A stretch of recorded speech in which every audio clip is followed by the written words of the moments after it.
Here's somebody that is in health. It renewed such a hope in me, one that to be understood. I thank the team. I thank.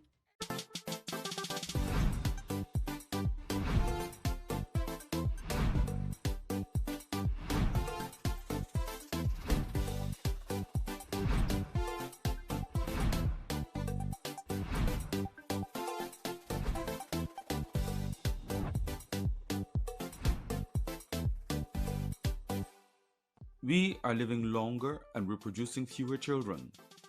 The result, an aging population. In 8 years, 17% of the world's population will be older than 60, and it will almost double by 2050 to 26%, with 1 in every 4 inhabitants in Latin America and the Caribbean over 60 years of age.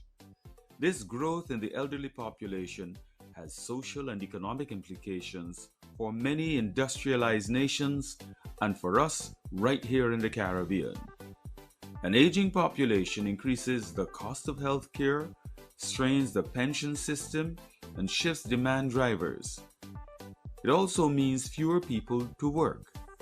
It is a challenge that impacts almost every household and an issue for which policymakers are seeking solutions. Their responses include incentivizing reproduction, encouraging immigration, increasing the retirement age, and reforming pension benefits. Tonight, our guest, Professor Emeritus Karl Theodore, Senior Consultant Advisor at the Center for Health Economics at UWI in Trinidad. Derek Osborne, Actuary and Partner with LifeWorks in the Bahamas.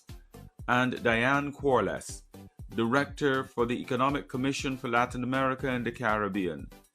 They examine solving the aging population crisis in the Caribbean, a phenomenon that touches each of us. Thank you to our viewers tuning in with us tonight. I'm David Ellis, welcoming all to the Caribbean Economic Forum.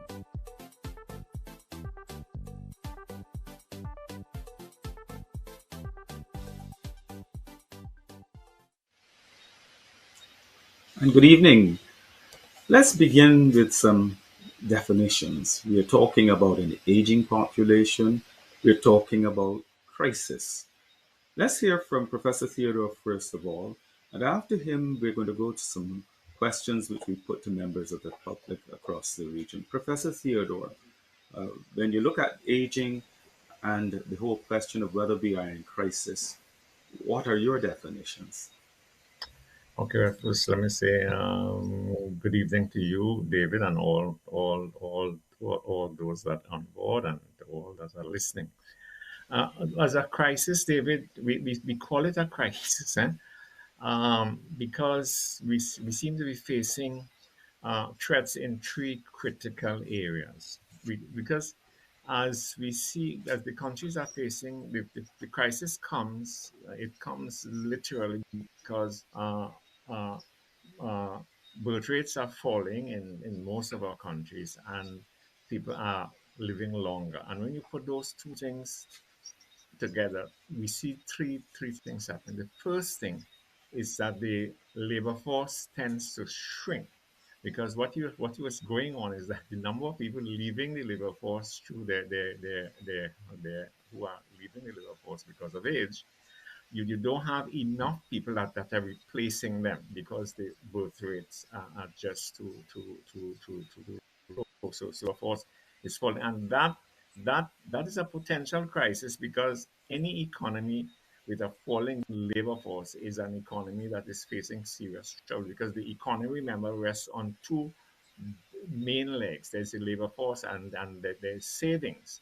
And if you do something that is weakening the labor force, then the sort of capacity of the economy to generate any income is going to be severely threatened. So that's the first threat to the economy. The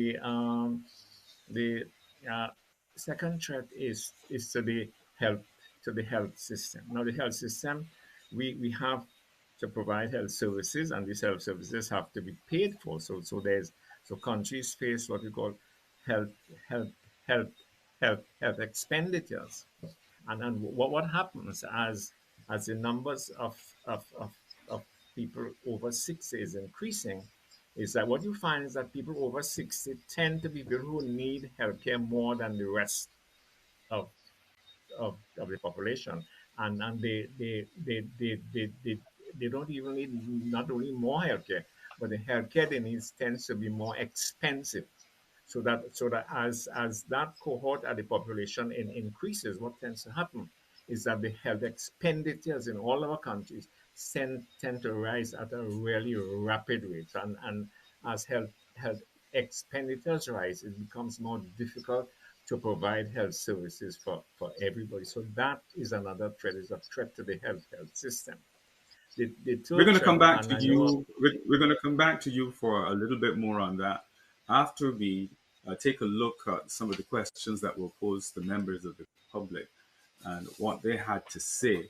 Um, People were asked whether they were concerned about the rate at which the Caribbean population is aging.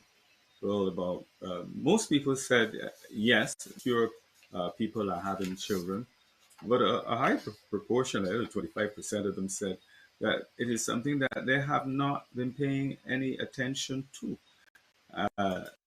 18% said that they were not necessarily concerned about it. And we then came to the question of how can countries in the Caribbean best address the aging population crisis. Some people felt, a large number of them said, to increase parental leave and improve access to quality childcare to make it easier to have both a career and a family. Note that the smallest response, you got 6%, came from people who thought that we should be encouraging immigration to increase the population in the Caribbean countries. And then the third question was countries are proposing pension reform to address the aging population crisis. And what should reform look like? Um, some people said increased contributions by workers, reducing the pension benefits. That was only about 3% favored that. Extending the working age, 24%, and a combination of the above. And that brings us, therefore, to Derek Osborne. Derek, as an actuary in the region, just how big a problem are we facing in this regard? Is the crisis here, or is the crisis about to come? Thank you, David. And in short, the crisis is here. And it's here for two reasons. Because we've already had circumstances where pensions have been paid late. And in the next 15 to 20 years, each of our Social Security funds in the Caribbean are likely to be depleted if nothing is done dramatically to save them from depletion soon. So what we have are promises that are made by governments and these systems to pay pensions when we get old. We therefore have these older people already in pension, some of them prior to pension age, who are expecting a pension. But in the middle, we have a fund, as I mentioned a while ago, if there isn't some change on the contribution side, as well as the benefit side, will be depleted within 15 to 20 years, some even less than 10 years. And so the consequences could be dire. They could include higher contribution rates for employers and workers. It could include smaller pensions for those already in payment, or smaller promises to those who are not yet in payment. And thirdly, government subventions directly into these national insurance funds, which essentially means higher taxes for workers and contributors and employees. I would like you to spell out, though, how this impacts on average people, because at the end of the day, that's what matters. Right, right. So there was a sad story, I think it was just last year, where there was a pensioner who actually was caught stealing at the grocery store. And he went to court.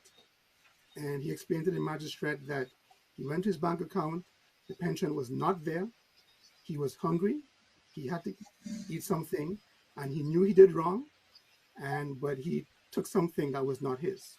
The magistrate gave him a warning and let him off, I guess, lightly. But that could be the consequence of the ultimate disaster for a pension system, where in this case, they still have money, but cash flow was the problem. But there are many other schemes that are going to probably face similar situations, as I said, 10 to 15 years from now, where either through cash flow challenges or no money at all, unless drastic changes happen. And so it's going to be a real situation for elderly people to face down the road. Some countries have already made adjustments to their national insurance schemes. Before I come to Diane Quarless, I want you to tell us to what extent uh, any one Caribbean country appears to be better off than the next or the rest. So the key thing here was timing. There are some who made those changes earlier. For example, I can think of St. Lucia and Barbados, who, when initially told about the challenges that lie ahead, they increased their age, reduced their pension promises, and in Barbados' case, increased the contribution rate. We have some who still have the same pension age that they had 40 years ago, and they have not changed as others have. So while most have changed their pension age upwards from 60 to 65, the challenge also rests in the generosity of the pension promise, where if you promise too much, having made too few contributions, then the day will come when you cannot afford that pension any longer. And as we heard earlier, we have fewer children living longer. The number of people paying in for everyone taken out is decreasing very, very quickly. So, Diane, that brings us to your perspective from ECLAC, the Economic Commission for Latin America and the Caribbean. From where you sit, is the crisis here and now? I want to push back on the use of the term crisis. Otherwise, we would then be in very, very deep crisis across a wide range of issues. I want to look at it instead as one of the important emerging challenges that we face. Aging is a development challenge in much the same way for the Caribbean that the heavy burden of public debt is a challenge, in the way that vulnerability to extreme climatic events is a challenge, in the way high unemployment among youth is a challenge, in the way in which we are seeking to enhance women's empowerment continues to be a challenge, in the way that the NCD epidemic in non-communicable diseases in the region is a challenge. And I believe that all of these development challenges together have to be addressed in an integrated fashion in order to make the best outcome for aging. Because all of these issues that I have identified have implications for our most effective management of the aging process. The aging process is a natural one. Professor Theodore spoke about, the issue of the declining fertility. That's essentially what happened. So the baby boomers are getting older and the families are getting smaller. And so we But need you're to pushing find a back on way. calling it. You're pushing back on calling it a crisis right Calling now. it a crisis. It is only a crisis if we do nothing about it. But we have to The question recognize is, all the how development much have we done? challenges. How much have we done so far?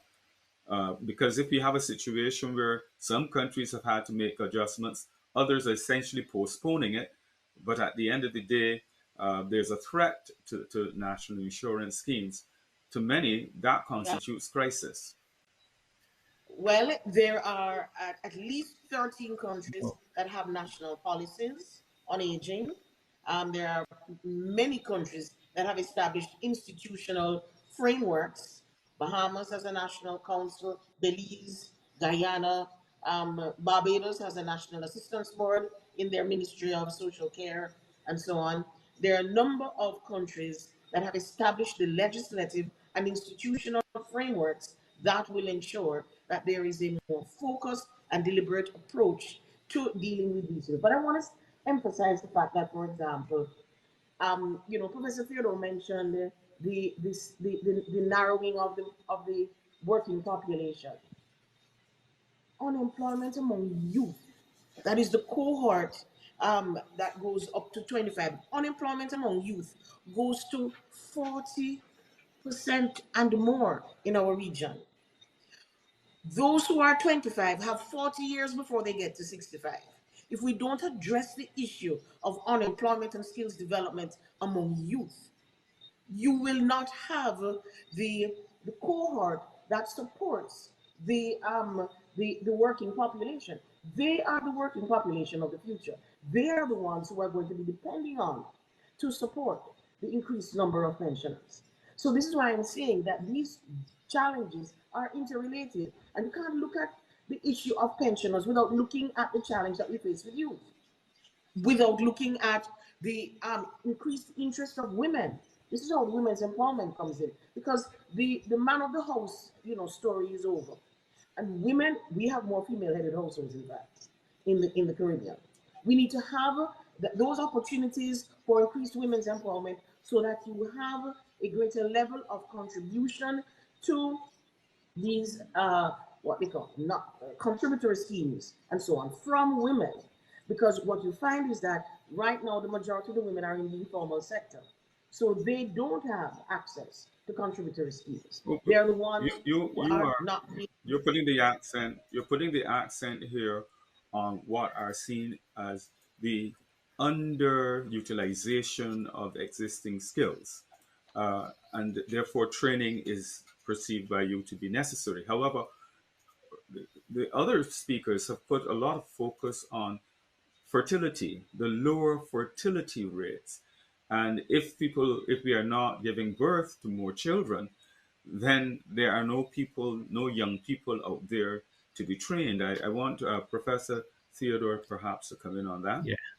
No, David, first I want to strongly support the attitude that the is taking here. You see, it is a crisis because of how we are responding. It's not the fact that there are many more people that are getting that is not a crisis. Because in fact this is something that we have seen coming for a long time, for a very long time. This is not something new to us, but we have been very slow in taking the kinds of measures. I remember Japan was warned in the 1950s that this thing was coming. And by 1963, they started taking measures. It took more 1978, 1988, and they start taking a set of measures. But this is not something that we have been doing in a and so the crisis is and I think I like to remind people that the word crisis, the original meaning of the word crisis, is really a turning point. We tend to use crisis as if it's a bad, it's a disaster. But the literal meaning of crisis, it is a turning point, and that means we are a state where we have choices to make. Are we going to do the kinds of things to strengthen the economy, as Diane is suggesting? Because if we see that by looking after our elderly, our expenses are going up, we have to do more. We have to get the economy to work better. We have to take steps. We can't do nothing about the economy and then blame the fact that more people are getting well. I think it's our attitude. Plus, I think if we keep calling it a crisis in that sense, we tend to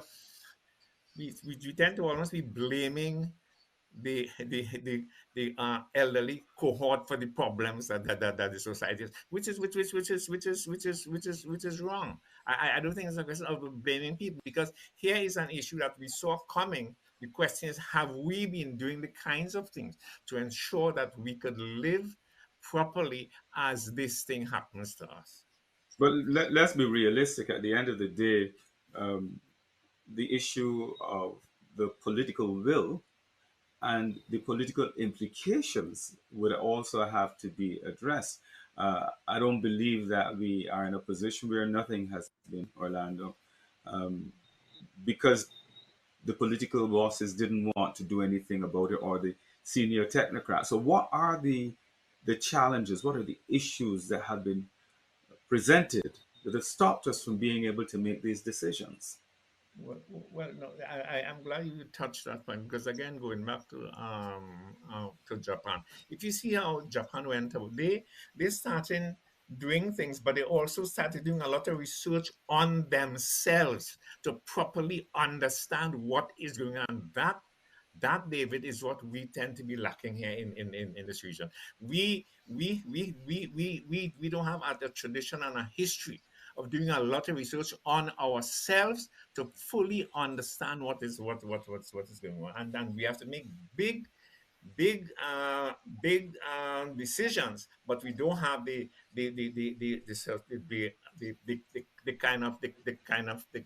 sort of evidence that we need to help us to make the decisions that we should make. So I think that is Derek, one your that has, thoughts? it is not too Your thoughts, late, and but then we we come have back to Diane. Right. No, I totally agree with both Diane and Professor Theodore. But governments have been elected to make choices.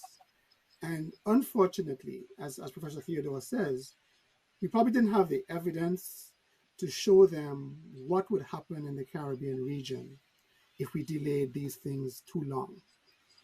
And there are many situations now where there are people who are now in leadership positions, who were in junior positions 20, 25 years ago, who heard the message, and now it's the same message with more draconian measures that have been proffered, and there's still resistance to act. And so we really have to make sure that it's a combined effort across the region. We're all facing similar challenges. Barbados has had a low fertility rate before everybody else, but we've all pretty much caught up, and it's now well below replacement rate. Okay, we are living longer across the region, contrary to what people might believe, and so we have to come together somehow and find a way to see what worked elsewhere. But even before that, fundamentally, our economies, unfortunately, have not grown fast enough to encourage what Diane mentioned, that high unemployment among the youth, to create new jobs year over year. So as people exit secondary school and A levels, that they're able to find good work and come back home after going to university. And that's where the challenge lies. The economy creating more jobs, higher paying jobs, and keeping the workforce growing. But since we have the same problem together, what about the regional response? What has that been like? Is there scope for that? To you, Derek. Well, no, And then I'll get the. certainly we hope, right? Certainly, I hope so. Our CARICOM heads just met the other day in Suriname. In my world of Social Security, the directors and the heads meet regularly. I'm sure they discuss these things. Ultimately, decisions regarding pensions and the amount and when they start and who gets ultimately come down to the government of the day deciding when to pull the trigger and make recommended reforms. And oftentimes, politics gets in the way, whether it's late in the election cycle, it's too late to do it. If it's too early to do it, then they start talking, and then other things get in the way. Things happen. And so what we found is that the information is there, the recommendations are there, but it's pulling the trigger for what may be seen as unpopular today, but necessary for 20, 30 years down the road. But you also suggest that no matter where you are in the region, the options are limited. What are those options? And getting fewer. It's, as I when said, it comes to either, the choices that you have in trying to deal right. with the issue of pensions and that sort of thing, what are those So options? from a pension perspective, it has to be a combination of a smaller pension that starts later. Yeah. That's a given. So a smaller benefit promise that starts later in life.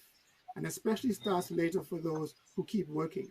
Right now, we have many, many people who turn 60, they qualify for the age in their country, and they have a good job, good salary, and a good pension. So they're better off when they're over 60 than when they were before 60. On the flip side, the options are going to include higher contribution rates for employers, higher contribution rates for employees, and possibly higher taxes, because government will have to inject money into these funds if they don't want to explicitly charge a higher contribution rate from the NIS Social Security perspective. And Diane, what about the aging challenge that we are facing in this regard, the health challenge associated with aging? How have you seen that emerge in the region? I mean, it is the Caribbean that brought the whole issue of non-communicable diseases to the attention of the United Nations, because the situation of NCDs in our region, hypertension, lifestyle diseases, hypertension, diabetes, and so on, these have dramatically impacted the health of our working population. And increasingly, as persons move towards older age, the percentage of the population impacted by NCDs increases. And therefore, if we're talking about extending working life, I think Barbados is at the highest of, at about 67, I think that's the retirement age there now. And more of the countries are moving up from 60. So everybody's somewhere in between 60 and 67. But if that is to happen, you need to have a healthy population in order for them to work longer.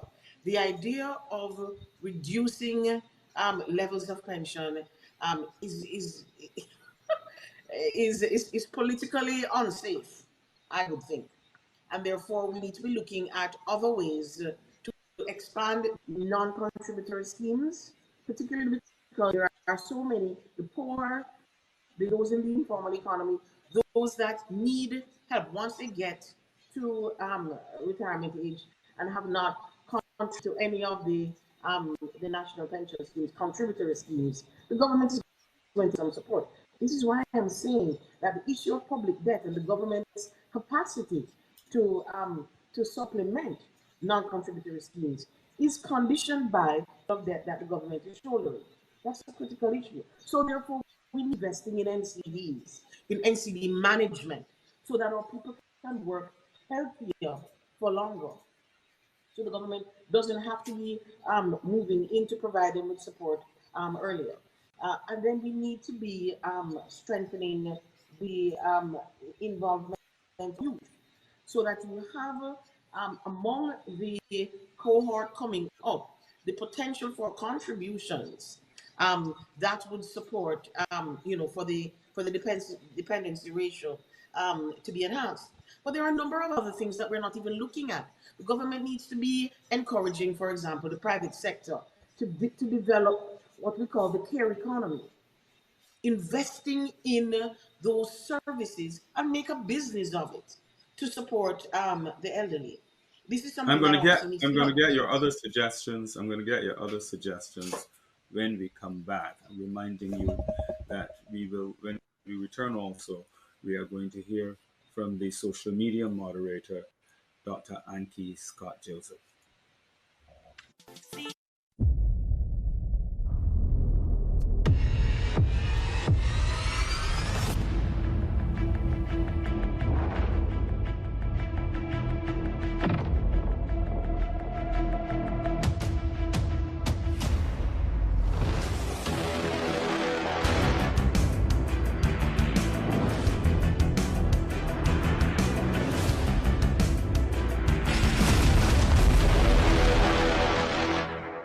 Here is a special parenting message brought to you by the National Family Planning Board, 5 Sylvan Avenue, Kingston 5. The way we treat our children directly impacts what they believe about themselves. That was a special parenting message brought to you by the National Family Planning Board, 5 Sylvan Avenue, Kingston 5. Crime is Jamaica's #1 threat. As we stay apart while working together to fight COVID-19, we must all live good and unite against crime and violence in Jamaica. Live good means talk it out, don't fight it out. We must live good to build a safe Jamaica. Stay home, stay safe, live good.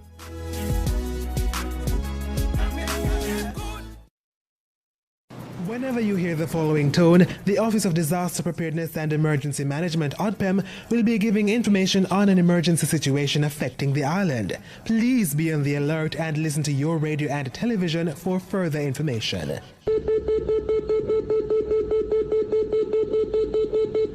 This was a test of the Emergency Alert System, brought to you by ODPEM.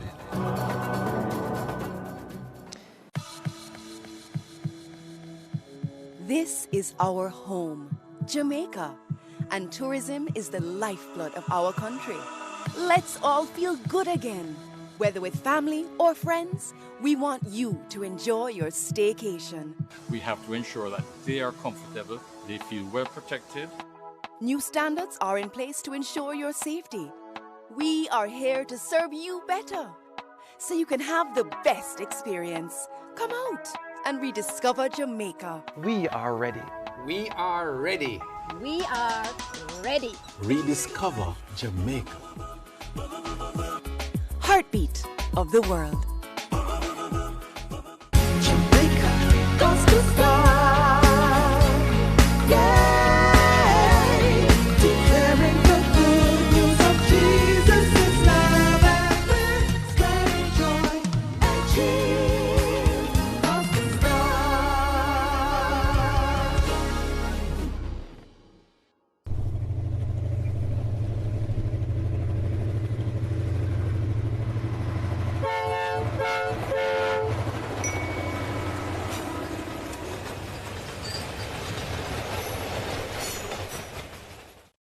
Quarless, you were spelling out to us some of the additional things that governments can do, so we're going to come back to you shortly. But before we get to you, we're going to cross over to Dr. Anki Scott Joseph, who is the social media moderator. Anki, what? Hi, David. Good evening. Everyone, we cannot escape the fiscal discussion. So let's draw the spotlight on two areas that were implicitly noted in the discussion and direct the question to Ms. Diane. Ms. Diane, the process of aging would take place irrespective of policy measures. Hence, alleviating the strain between work and family is critical. The reality seems to show that senior citizens are facing the risk of dementia, heart attack, and stroke as a result of their working youthful life. Would you therefore agree with me that the government and community should help redesign the individual life cycle so people work less years than they are working now, and therefore utilize the extra time to commit to other alternative goals such as raising families, educating themselves, and then when they're closer to retirement age, then they can work a little harder. Secondly, Ms. Diane, government has to put a lot of work into slowing down this unfolding crisis. But it's difficult to unmask the effect of an aging population because it's difficult to identify, the increase in population as it ages, what it puts on government. Would you agree with me that it might be best to broaden the age tax base instead of extending the retirement age? Thank you. Age tax base. Where is the age tax base? Age tax base. I'm trying to process it myself. Where is the age tax base? I don't want that. Let me answer the second question first. The tax base is dependent on those workers that are in the formal economy. And there are countries that have a significant percentage of the population working in the informal economy. In some countries, there's at least one country that has 2/3 of its female population working in the informal economy. You know, so the government doesn't have the capacity to capture any taxes from those who work in the informal economy. And this is something that has to be done. It's a policy. It's an effort that the governments have to make to bring the informal workers into the formal economy, but it's not easily done. And then of those that are already there, taxation is already onerous. Governments want to survive. If you increase the taxes, you are going to lose the support of the population. Therefore, extending the tax base is never a politically wise strategy. What you want to do, expanding the tax base by bringing more workers into, the formal economy is the way to go. Which is why I have been stressing the need to bring the unemployment youth down from 40%. You need to bring those young people into the workforce so that you can use them to expand the tax base. But the whole idea of working is not something that the government would want to prevent. I think people want to work longer. And I can tell you, I landed in Grantley Adams International, and the taxi man who took me to my hotel told me he was going ballroom dancing with his lady that night to celebrate his 94th birthday. He had been working in England, and he came home and he retired and he bought his house and he wants to keep working. He's 94. He's driving his taxi.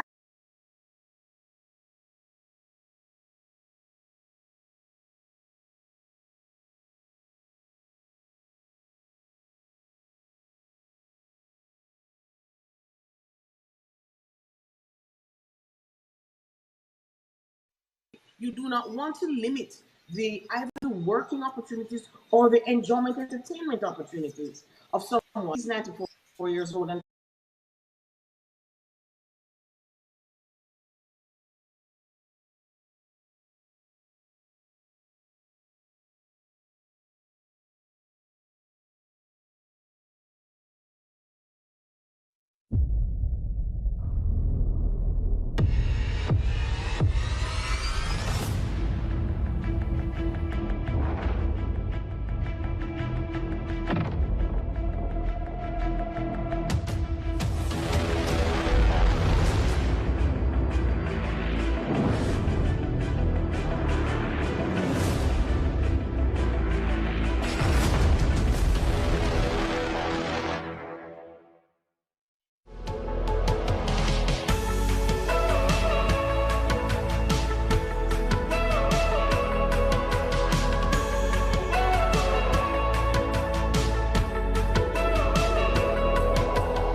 older populations in the developing world. This rapid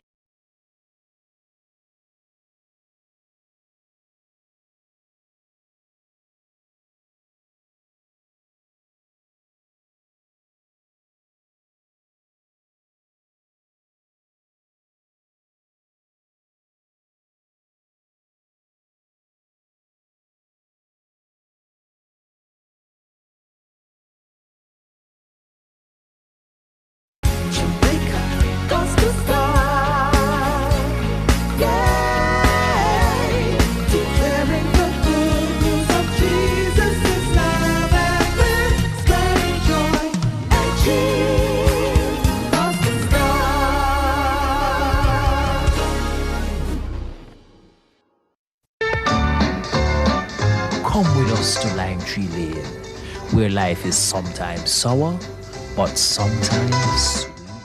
Oh, I was in the bar yesterday, trying to convert over 2 man, and my hand make mistake and bungs down them drinks. And the other one said to me, "Why if you right enough and you cut it off, boss?"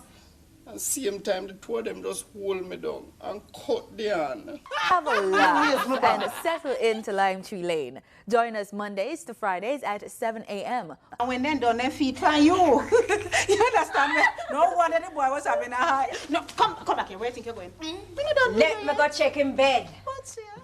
Only on PBCJ, the People's Station. Yo, this is we're committed to reducing the impact of disasters occurring in Jamaica. We're ever ready to assist you before, during, and after a disaster. But everybody have a role to play, so make we work together and follow the plan. Whether rich or poor or where you come from, hurricanes affect everyone, so be prepared. Prevention is better than cure. Be prepared. Listen to ADPEM. A message from the Office of Disaster Preparedness and Emergency Management. There is a fundamental and irreconcilable conflict between the interests of the tobacco industry and public policy interests. The tobacco industry, for profit, produces and promotes a product that has been scientifically proven to be highly addictive and causes millions of deaths per year. This is in conflict with the intent of public policies, particularly those related to safeguarding the health and well-being of citizens. In keeping with Jamaica's treaty obligations, the proposed Tobacco Control Act makes provision for the strict regulation of the interaction between public officials and the tobacco industry. Strong tobacco control policies, such as the provisions in the proposed act, will safeguard public health policies and give the next generation a chance to live and breathe easily.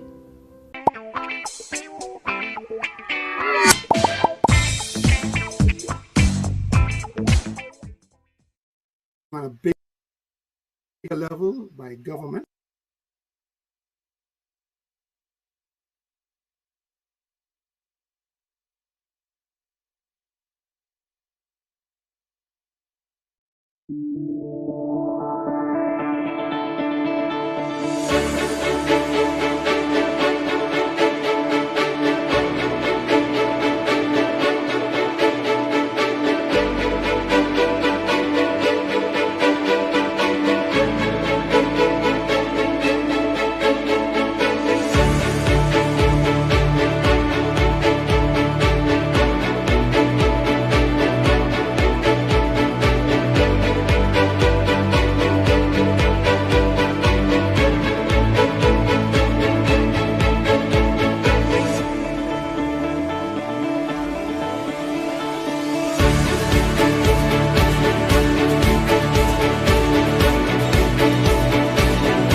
Whenever you hear the following tone, the Office of Disaster Preparedness and Emergency Management, ODPEM, will be giving information on an emergency situation affecting the island. Please be on the alert and listen to your radio and television for further information.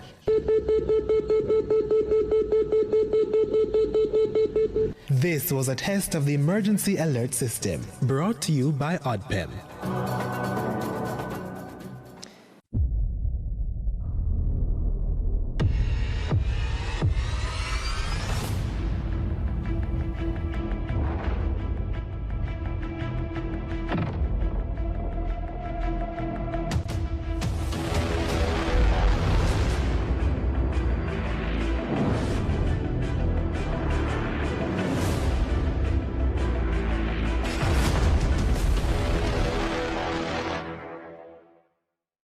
Mommy?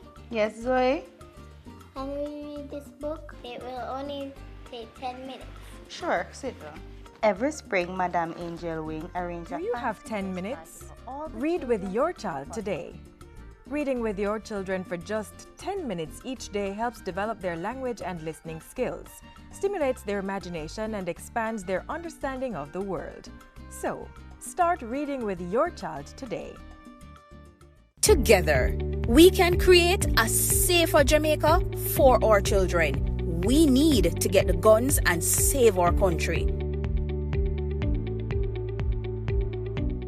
Here is a special parenting message brought to you by the National Family Planning Board, 5 Sylvan Avenue, Kingston 5. The way we treat our children directly impacts what they believe about themselves. That was a special parenting message brought to you by the National Family Planning Board, 5 Sylvan Avenue.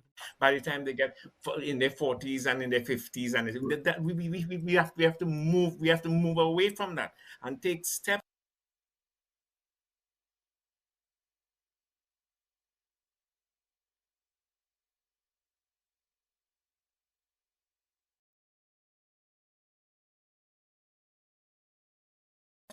By example, we need to be looking at not only the physical but also the psychosocial health of our elderly people.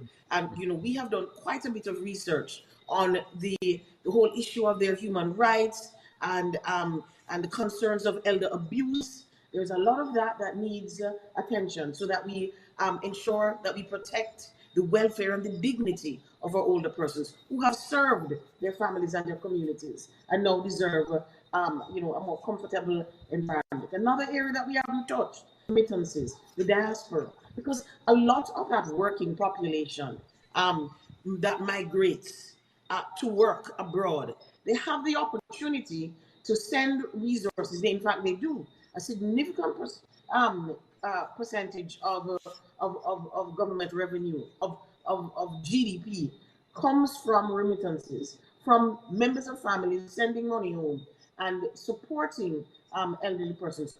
How do we channel in a strategic and deliberate fashion those flows so that we can build meaningful support for that enhances pension schemes, or that supports our in a more structured fashion? The whole question of the care economy that I mentioned before, to be developed. How we guide our elder people in preparing for retirement and investing and protecting their assets and ensuring that they don't get lumped by all kinds of crazy schemes when people call them in. All of that kind of thing needs to be done to protect the elderly and to promote a greater level of well-being in older age. Thank you. Let's hear next from another of the interveners. This is Jean Lowry Chin. She is founder and executive chairperson of the Caribbean Community of Retired Persons. Good evening. Good evening, everyone, and thanks to the Central Bank of Barbados for this timely forum, and to the panelists for really very enlightened opinions. I've been taking a lot of notes, and we at CCRP Jamaica agree that there are serious challenges. Our Planning Institute of Jamaica has estimated that 1/3 of our population will be at retirement age by 2050. Currently, less than 30% of our working population is enrolled in our national insurance program, and only 11.6% have private sector pension plans. So the concerns about our economy are very real. Reforms are being discussed to address this, and just yesterday, in light of hardships, our government announced 550 million for the lowest income elderly, as inflation is a real challenge right now. Regarding NCDs, our health ministry has been promoting wellness programs for the elderly and really raising awareness about the dangers of NCDs.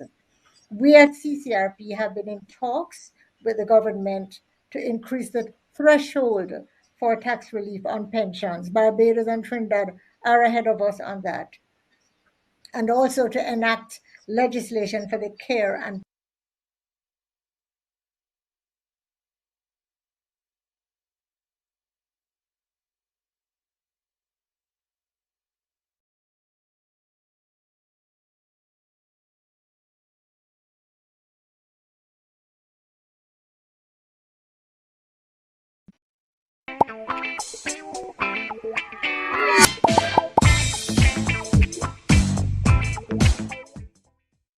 Thank you. One matter which I believe is important, crime in the Caribbean is something that impacts upon the elderly, and generally the climate and the culture towards older people in the Caribbean also matters when we talk about taking decisions that are aimed at enhancing their situation. And I come back to you, Diane, for your thoughts on that. I just wanted to and I thank Ms. Lorichin for her very important comments. But I would challenge her figures. We at ECLAC estimate that by 2050 the percentage of the Jamaican population over 65 is going to be about 39%. For Barbados, it's going to be 50%. St. Lucia, 44%. Trinidad, 36%. Bahamas, 37%. Belize is going to be the lowest at 17%. 2050, that's just over 25 years from now. We are going to find that almost half, in some cases, at least a third, and we're in the case of Barbados, half of the population will be over 65. This is a very, very serious situation. This is what I describe as a crisis now. When you get to 2050 and we have done nothing to prepare for that overwhelming dependency ratio that we will meet in another 25 years or so, then we have a very, very serious problem on our hands.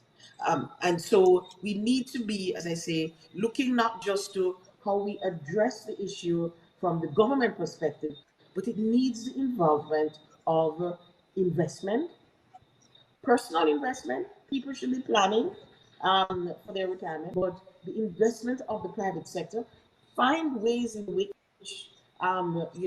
caring for the elderly becomes a going concern, a productive enterprise. Engage the diaspora in investing in the care economy. We are going to need to plan, because in 25 years, we're going to be staring at a very serious situation. I can tell you that it's an expensive undertaking, though. There are many people in the private sector who are involved in it, but for those who have to pay to get the services, it is very, very expensive already. We're at the point where we're going to take some emails and some WhatsApp messages. This one here says, with the high cost of living, heavy taxes, and the stagnation of retirement income in Barbados and the Caribbean, how can you ask individuals to increase their pension contributions? Who wants to take that? One is for me. I take it that one is for me first. Sure. So we have a situation where we have governments starting 50 years ago. The ILO came in the Caribbean. They created these social security systems that made these promises to workers that when they got sick, when they had a baby, when they got hurt, when they got old, there'll be income support. They're in place. We want to keep them. The challenge we have is that the promise now is unsustainable, because if we look down the road 10, 15, 20 years, there's no more money unless something drastic happens soon. So we have these conflicting priorities. We want more benefits. We want to provide for especially those at the bottom end of the income structure. But we also don't want to have employers and employees pay 25% contribution rates, right? So we have to find that delicate balance. And I want to make sure it's clear when I say smaller promises or smaller pensions, it doesn't mean everybody getting less. It could mean lower income people getting a minimum floor, but higher income people getting less. But at the end of the day, the overall average is less to reduce the cost in the future. And so while the demands are great and the cost of living is going up, we have to find a way, and I know Professor Theodore always says this when I hear him speak elsewhere, not all care comes in the form of cash. Right? So we probably have to find a way to provide our seniors with what they need, in some in cash, some in healthcare, some in transportation, some in something else, right? But it need not all be in cash in the form of pensions. Who else has done that? Well, across That's the my region, we question. have many countries, right? Well, I mean, I'll let Professor Theodore jump in, but most countries have free healthcare for the elderly. But, Professor, you want to jump in on that one? On this mix on mix that on needs this to Second kind. No, well, if we're talking about health, for example, one of the things that we, as a society, I think we have to accept, and it's something that the World Health Organization was pushing since 2005, is that if we make up our minds to live in a society where everybody gets the good healthcare that they need, it means that we have to decide how we're going to finance that, because that is not something that is going to be cheap.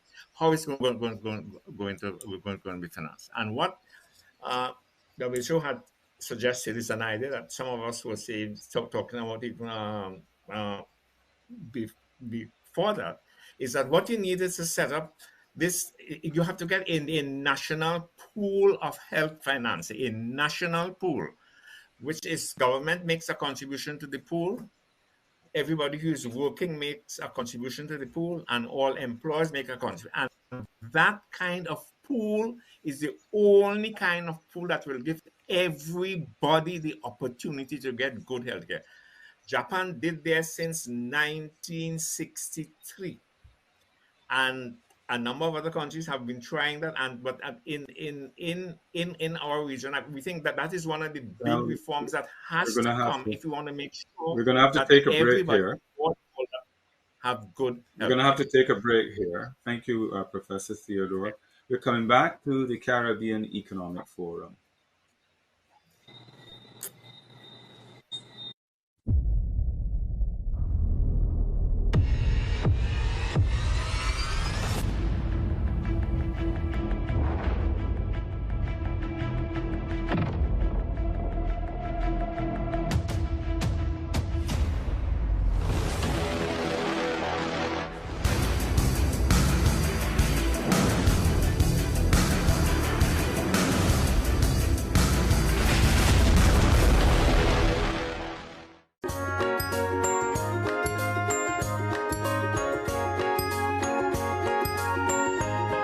All children deserve positive parenting.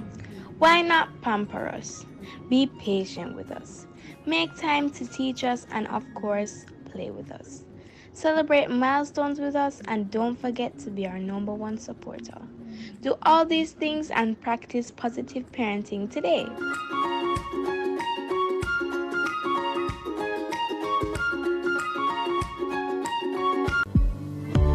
No one is immune to mental illness. Your age, race, gender, social class, or economic status is no match for addictive behaviors, anxiety or eating disorders, depression, or schizophrenia. What is having a good social support system.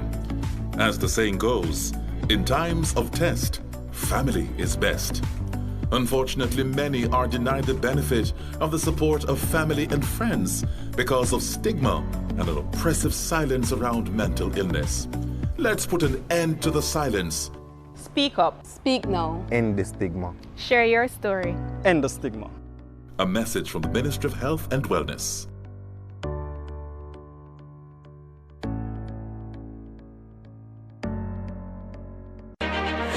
Jamaica and its workforce are advancing quickly. Life-changing opportunities are arising. You need training and support. We are the Renewed Heart NSTA Trust, committed to providing new and emerging skills training and opportunities. Come to Heart We'll help you claim your place in the workforce of the future.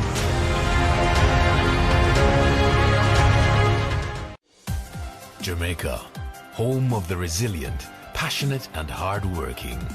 A people and a nation who have achieved and defied all odds, working to keep their economy growing, their country thriving, from investments made in innovative opportunities and exports demanded globally.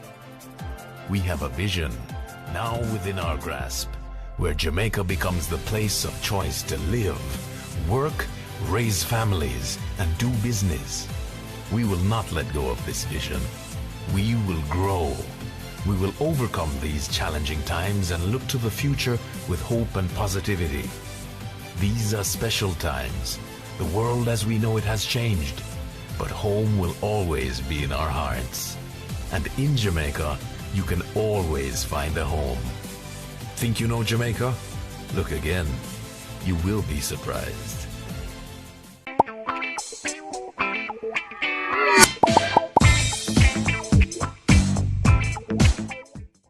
At the aging crisis in the region, and at this point we want to hear a bit more from you, the members of the public. So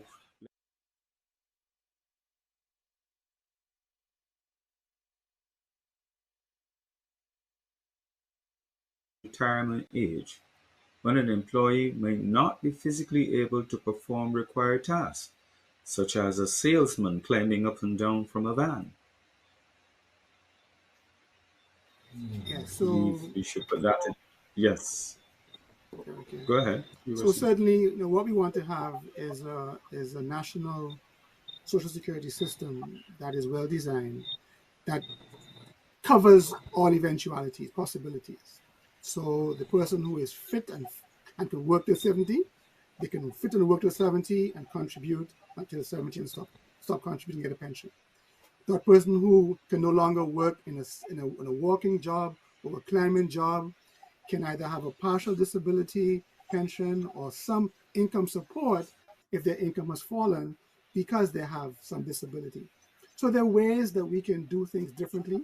Now, technology has evolved. So I'll come back to Diane's point earlier about meeting the informal sector where they are. I think she mentioned that a large portion of women in one country is in the informal sector. And so telephone companies have met them where they are. They all have cell phones, and they use not only to call, but they also use data.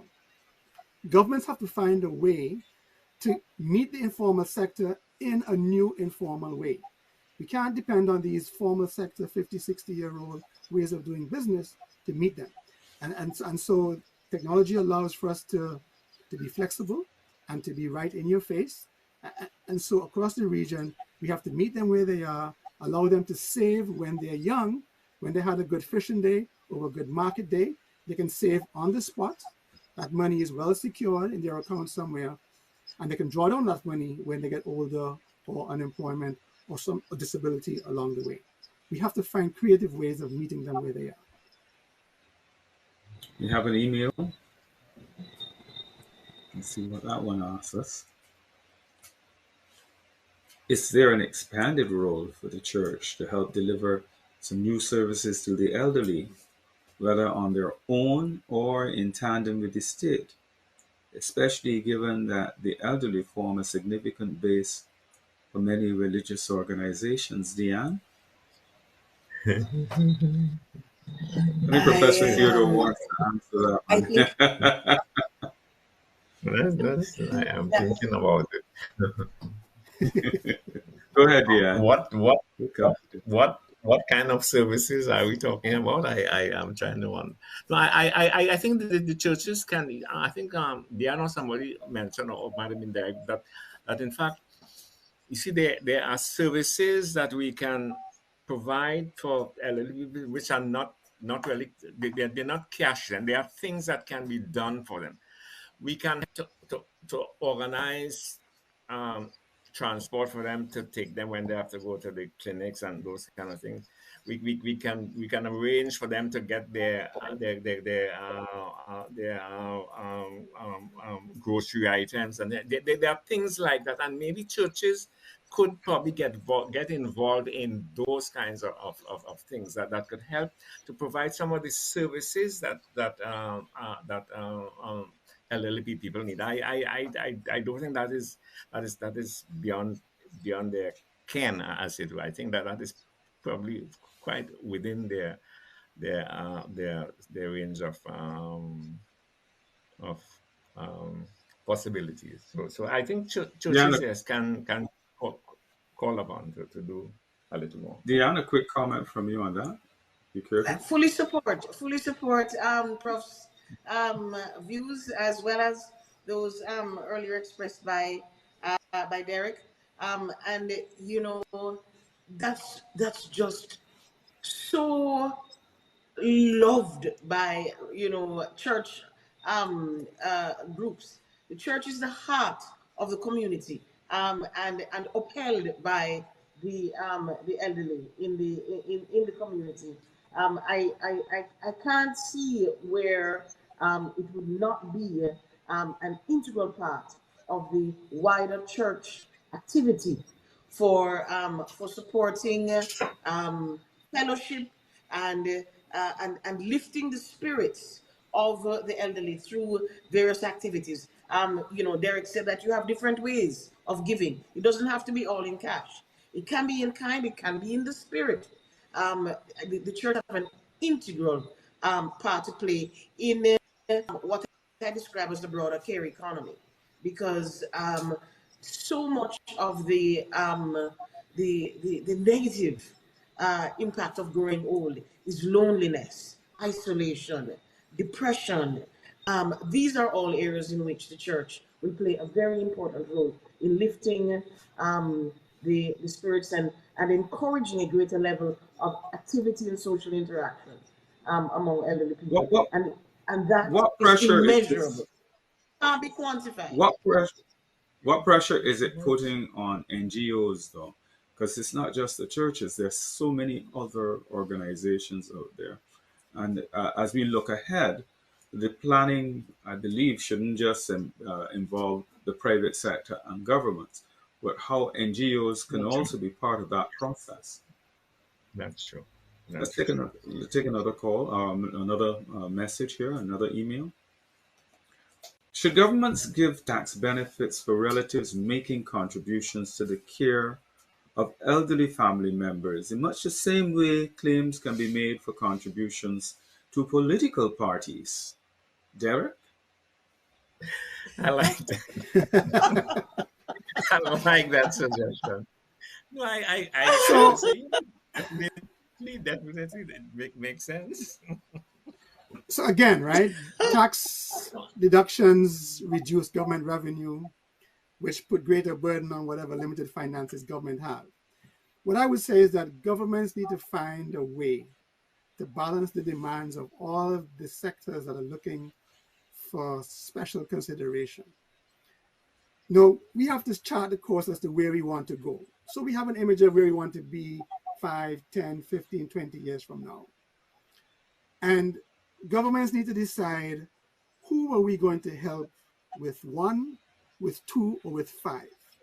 Some people who are probably getting 5 in help right now don't need help anymore. Right? Their need for help might have expired 4 or 5 years ago. So, it probably means taking a fresh look at all of the demands for special consideration and deciding, in this case, the elderly. So if the focus is on the elderly, how can we find a way to ensure that our seniors are well taken care of in a combination of NGOs? You mentioned NGOs, churches, the state, family, in a effort that's coordinated well to make sure that all the pieces fit together for the efficient, effective provision of services and support. But in all of this, Caribbean has a middle class. But this middle class has been used over the years to try to cushion the impact on the elderly who are associated with that middle class. Right now, across the world, the middle class is being savaged by all that's been going on. And in the Caribbean, they have been hit time and time again. How do you see the impact of the middle class the impact of what the economy and all of that on the middle class having a bearing on the ability to look after the elderly in the Caribbean. Professor Theodore? Boy, very that no, that's a very serious question. But I think it it it it it it comes back to a point that has been touched before. That in fact the middle class will continue to be under that kind of a pressure they are on. But of course, it's linked to the fact that it is question how how are we doing our business? Are we as countries doing what we are doing as efficiently as we're supposed to be to do? And so it's a question of how how we manage things. We always have to remember whenever we think about putting strain on a particular group, like a tax, for example, that only makes sense if we could identify that there is going to be a benefit to the society, a benefit to the society that exceeds the burden of that tax. Now, we talk about the burdens on the middle class, but it's quite possible. One will have to look at the kind of benefits that in other areas the middle class has been exposed. Now, in general, we tend not to put a money value on some of these things, but I think that is what we have to we have to try to as countries put a much higher emphasis on how efficiently we are doing things, because that would mean then we will be doing what we are doing with the least use of resources that we should, and it means that the burdens we put on any group, whether middle class or any, would be as small as possible. Burdens tend to be high on particular groups when the levels of efficiency are also low, and that is one of the things that we have to put some more stress on in this region. Here's another contribution via email. Historically, the extended family provided a safety net for elderly relatives. Changing economic and family structures create new challenges in elder care. How best do we solve this issue, given the high cost of home and residential care? Derek, do you want to take that? I can go first, but again, it has to setting goals and what we want for our elderly people, both as at a national level and at a family level. And it could mean having a conversation early with your children, and it could mean having conversations at a national level with different stakeholders as we plan. And I heard it was mentioned before of many countries having a policy for the elderly and having specific actions that are going to get done and move in a way that will encourage more than just the children or more than just the neighbors to provide for that care and feel obligated to provide that care for their neighbors and who we grew up as those who guided us along our paths. Any other comment, Diane? Do you want to comment on that? I could make one point on that. How some countries have addressed that specific question is by instituting something they call long-term insurance, which in fact it is of course it is again, as I said just now, it is an insurance. It is a premium you will have to pay, so that is like a tax. But the benefit that is promised to you is that care at home or care in an institution is going to be paid for. You don't have to worry about that. So people will know, as if you're living in those societies, and what they are saying is that we don't want any of our elderly people to be living below certain kind of a standard. So we have an insurance system which ensures that. And it's a national system. Everybody has to make a sort of contribution to it, and it means is that people are are properly covered, both for care at home or for care if they go in an institution. So that, and it is something, it is a change that we have to be, as the questioner said, is our society is changing, and that the extended family is not as sort of prevalent as we were in the past, and this may be one of the ways we have to change it, is to let the whole community put together so that people are going to be living better off as they get older. Here's another question by email.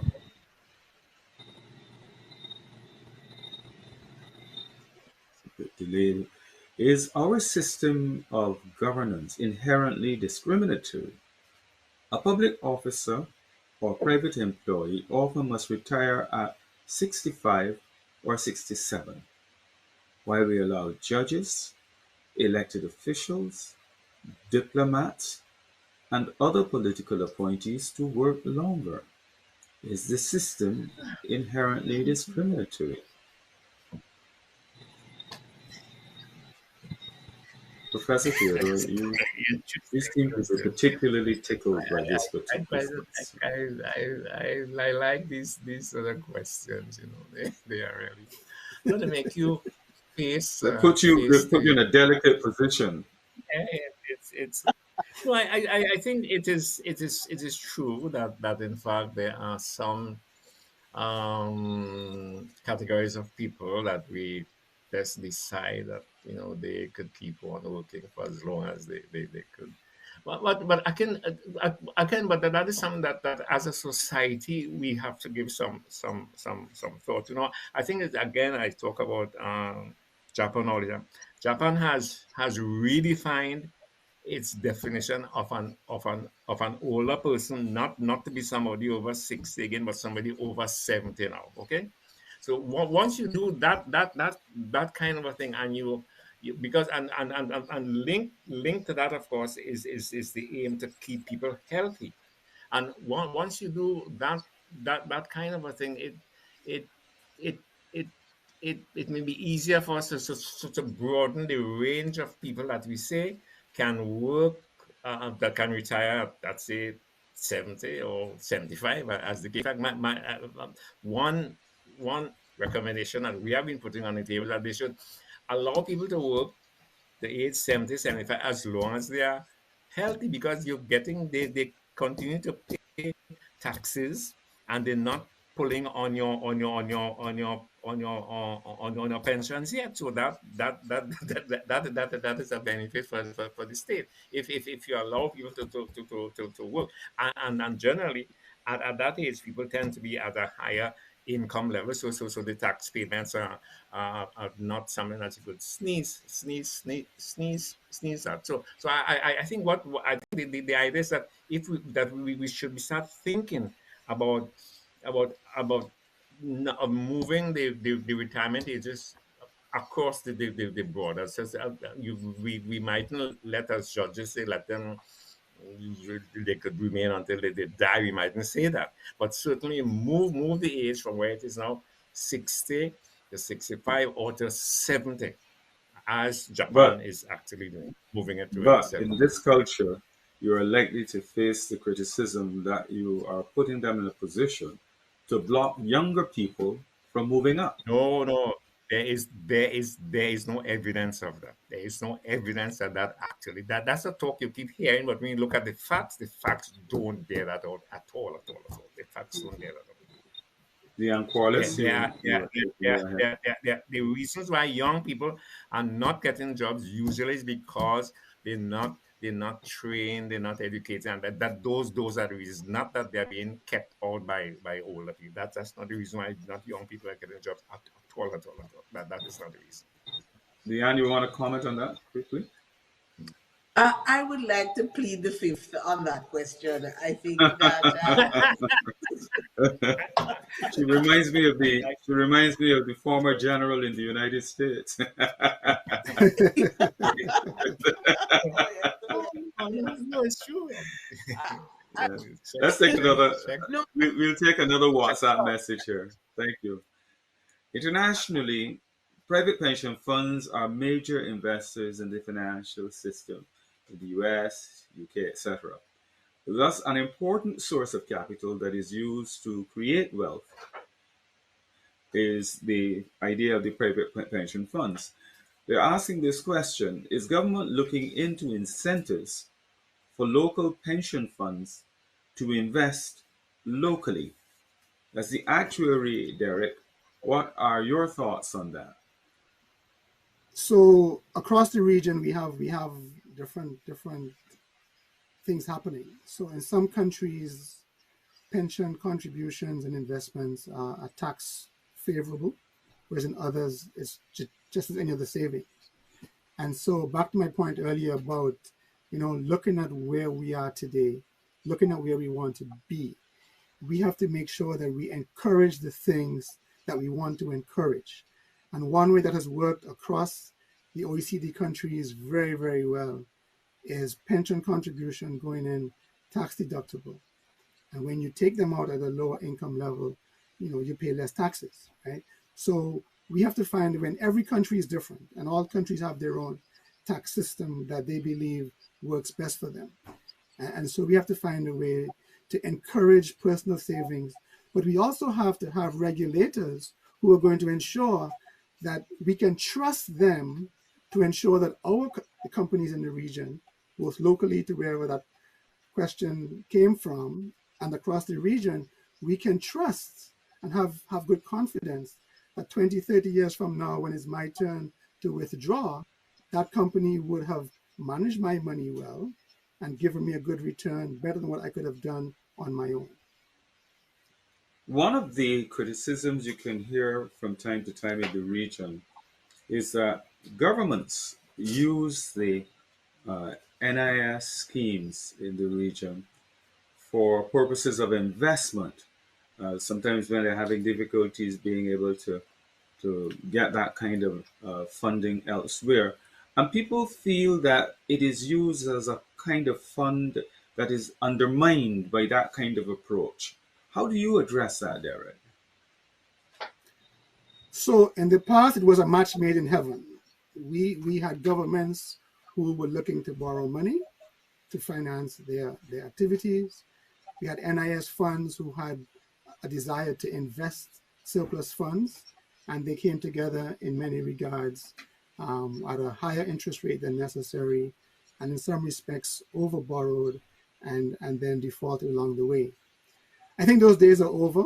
We now have more responsible administration of most national insurance funds because there's less cash, and it's been forced upon us because there really is very little surplus cash in any of these funds.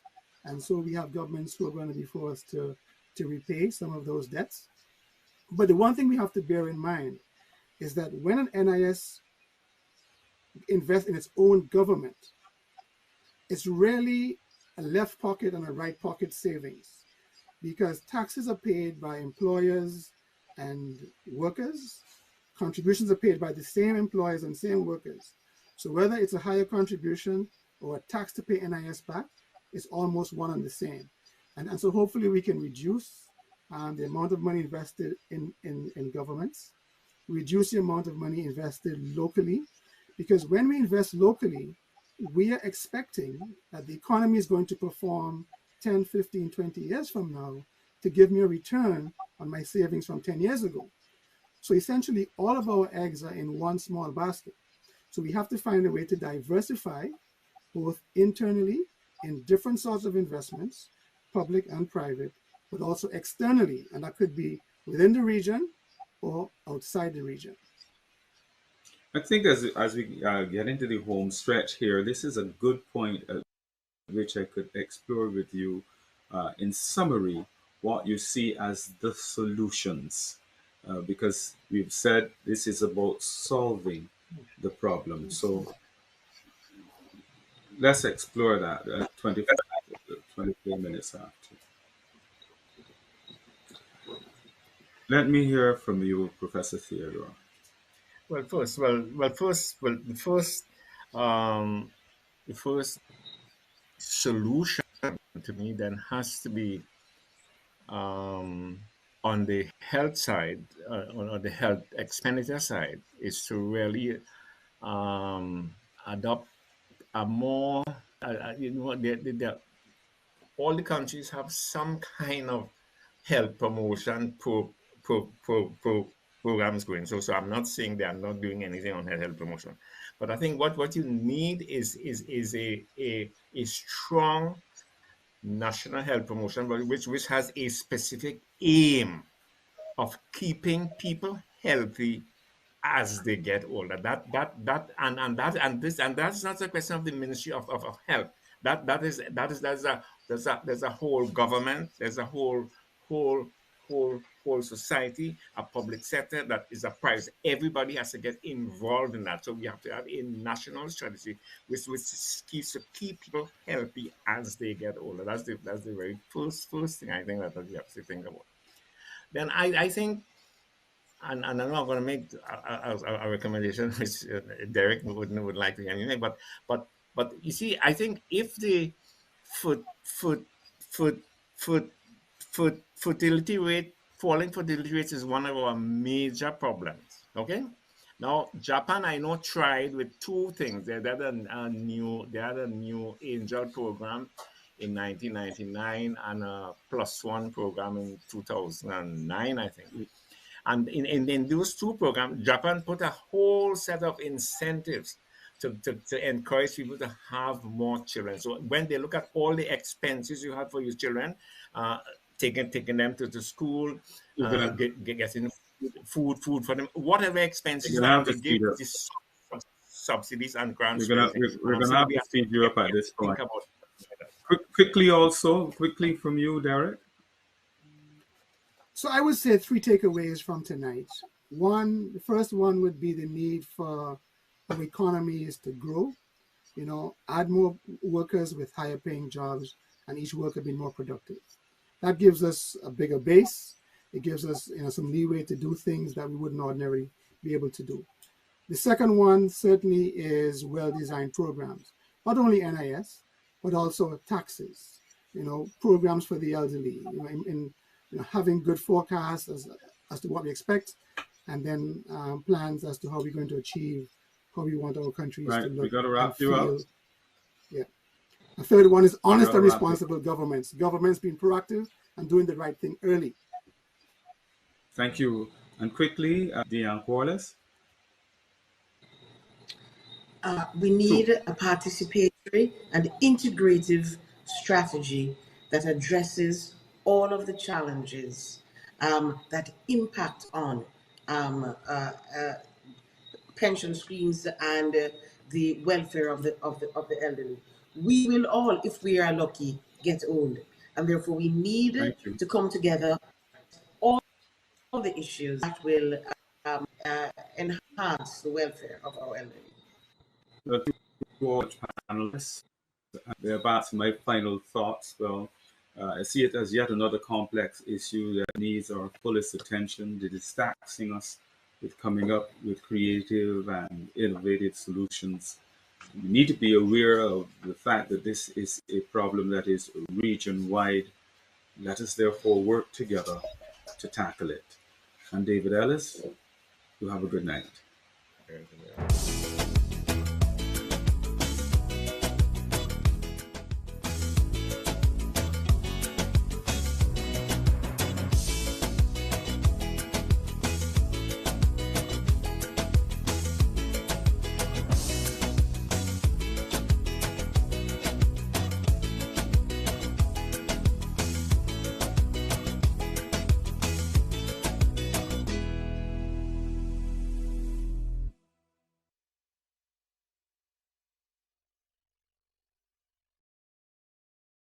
What a way you're full of our roots and culture. That was in Jamaica 60. Jamaica 60? What a piece of news, Miss Matty. I feel like my heart going bust up. Just in, the island of Jamaica is on the verge of celebrating its 60th year of independence. I only we have to celebrate it. They say the people them them come here, But you see, when our people decide, say the other people them free paper, burn up, them say if it's war, start it, whatever. We all collect medal pants for it, medal. Amount of tongue we give them,